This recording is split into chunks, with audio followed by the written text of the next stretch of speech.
reușiți voi la interviul astăzi? Bună, eu sunt Elena Zanfirescu. Ai putea să-mi spui cât timp ai stat la cămin? Am stat din octombrie 2019 până în martie 2020. Și care crezi că sunt avantajele în a sta la cămin? Mi se pare că dacă stai la cămin poți să cunoști mult mai ușor mai multă lume, devii mult mai sociabil și te gândești mai mult și la alte persoane.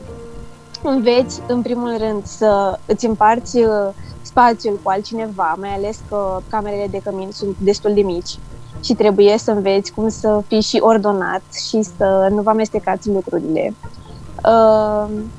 Înveți să fii mai amabil și să-i ajuți și pe ceilalți când au nevoie. Și ce trebuie să știe cineva care urmează să se mute la cămin, în opinia ta? Ar trebui să știe că în perioada în care stă la cămin urmează să cunoască foarte multă lume și foarte multe tipuri de oameni și s-ar putea să găsească oameni cu care se înțeleagă foarte bine, dar și oameni cu care nu o să aibă nimic în comun și trebuie să învețe să trăiască cu ei. Din punctul tău de vedere, camera de cămin este un loc potrivit pentru învățat? În opinia mea, da, chiar este un loc potrivit de a învăța, mai ales că dacă mai ai colegi care stau la cămin, puteți să vă întâlniți și să învățați pentru examene sau pentru orice. Și mie, de exemplu, mi s-a părut mult mai ușor să învăț cu colegele mele pentru examene.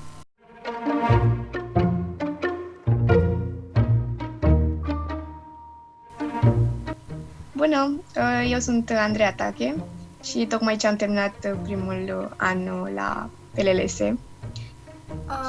Să înțeleg că în primul semestru ai stat la cămin. Da, și pe vară tot la cămin o să stau, pentru că îmi place foarte mult. Deci, cum ți se pare viața la cămin în 3 cuvinte? Distractivă,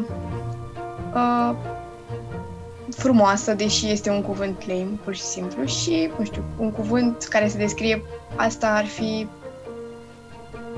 confort, cel puțin în cazul căminului meu. Și cum ți se pare raportul preț-calitate pentru căminele? Unde ai stat? În Grozăvești B, acum stau în A, și prețurile sunt foarte ok, adică super, super ok pentru...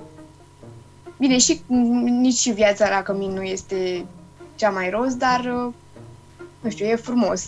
Și pentru 140 de lei pe lună și ai totul inclus, mi se pare, față de cum ai sta la un apartament, 100% Sunt mai multe avantaje în a sta la cămin decât în chirie? Depinde de persoană. Acum, dacă îți dorești să ai bucătărie și baie proprie și așa, ai opta pentru un apartament, dar la cămin e altfel atmosfera și cred că compensează oarecum. Că tot veni vorba, care e cea mai frumoasă amintire a ta din experiența petrecută la cămin? Păi, toată experiența în locuirii la cămin a fost frumoasă. Nu știu, spre exemplu, când stăteam pe hol cu colegele mele și învățam pentru un examen pentru care era a doua zi și efectiv nu învățasem nimic până atunci, dar pur și simplu sunt niște lucruri care îți rămân așa întipărite și faptul că făceai lucrul ăsta pe holul căminului și toate prietenile care se leagă în cămin sunt deosebite. Înțeleg. Asta înseamnă că e un loc potrivit camera de cămin, să înveți. E liniște, te poți desfășura. La mine în Grozăvești B nu auzeai absolut nimic. Doar alarma colegului din camera de lângă, pentru că, da, pereții sunt foarte subțiri, dar în rest nu se aude absolut nimic în căminul ăla. E foarte liniște și oamenii sunt foarte de treabă. Nu știu care e treaba în celelalte cămine, dar te poți adapta.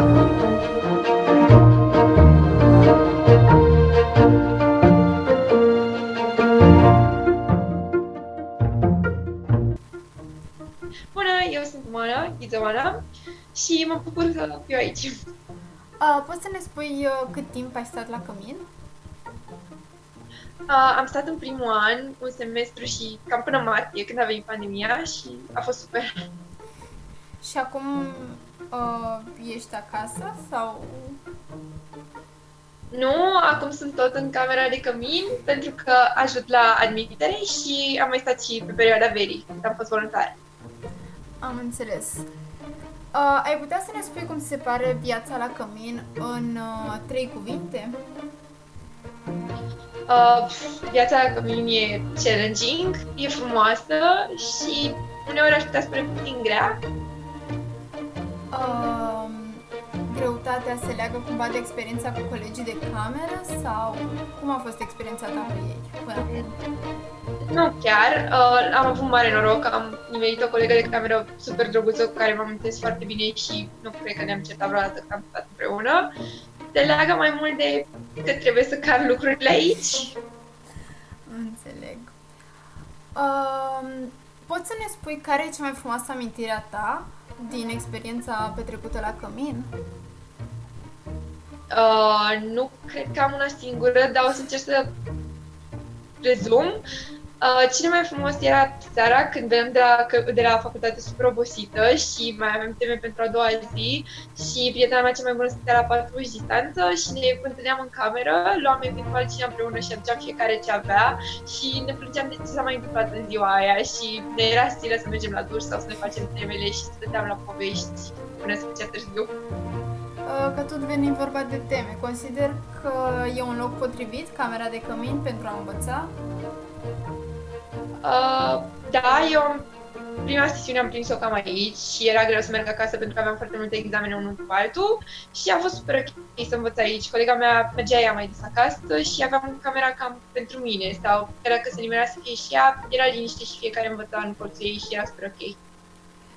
Și pe final, ai putea să ne spui ceva ce ar trebui să știe orice persoană care urmează să stea la cămin, din punctul tău de vedere? Da, va avea de făcut multe drumuri să-și aducă lucrurile și sfătuiesc persoana respectivă să facă să fie cât mai acasă. Adică eu mi-am lipit poze și chestii și nu m-am simțit ca și cum am stat la cămin și a fost super ok. Atât, o să fie multe drumuri la început, care o grămadă de chestii și după va trebui să car la loc, dar va merita că o să stai aici, pentru că până la urmă o să stai ceva timp.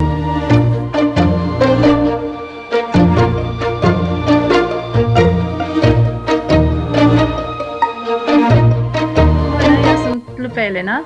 Ai putea să ne spui cât ai stat la cămin? Am stat 2 ani de zile. Wow!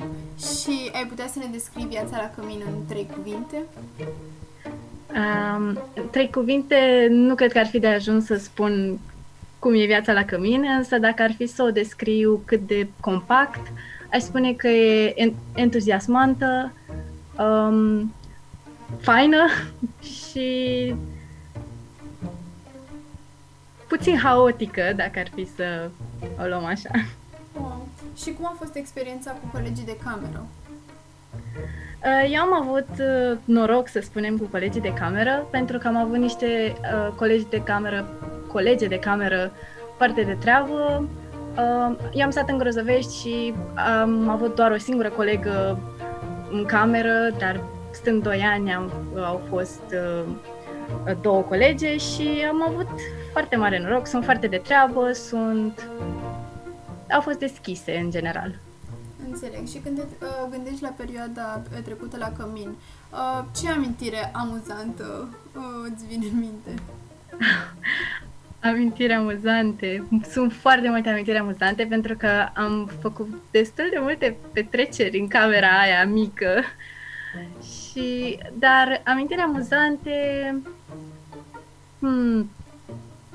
Cred că mai mult cele mai amuzante amintiri au fost seriile în care ieșeam afară, în care erau seri de folk și ieșeam afară cu chitarele și făceam tot felul de nebunii și era un haos total cu foarte mulți oameni. Înțeleg. Și pe lângă asta, ți se pare camera de cămin un loc potrivit pentru a învăța? Da, chiar mi se pare un loc potrivit pentru a învăța. Bine, acum depinde și de colegul sau colega de cameră, pentru că va trebui să vă înțelegeți când aveți de învățat sau când sunteți în sesiune, că nu o să stați cu becul aprins până târziu sau chestii de genul ăsta și Dar în principiu, da, este un loc destul de ok să înveți. La mine, cel puțin în cămin, a fost foarte liniște. Bineînțeles, câteodată seara mai e și gălăgie, pentru că totuși suntem studenți și foarte mulți fac petreceri și tot felul de nebunii, dar pentru mine a fost ok. Am înțeles. Și pe final, ce recomandări ai avea pentru cei care urmează să locuiască la cămin?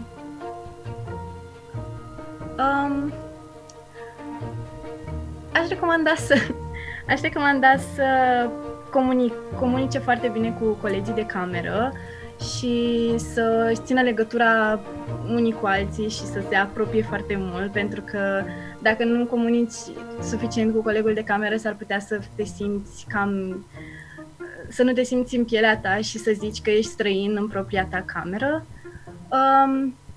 Aș spune să experimenteze tot ce pot, pentru că sunt foarte multe lucruri pe care le-ar putea face. Ar putea să iasă în o grămadă de locuri prin zona căminelor sau să se împrietenească cu toți oamenii de pe palier sau tot felul de chestii de genul ăsta.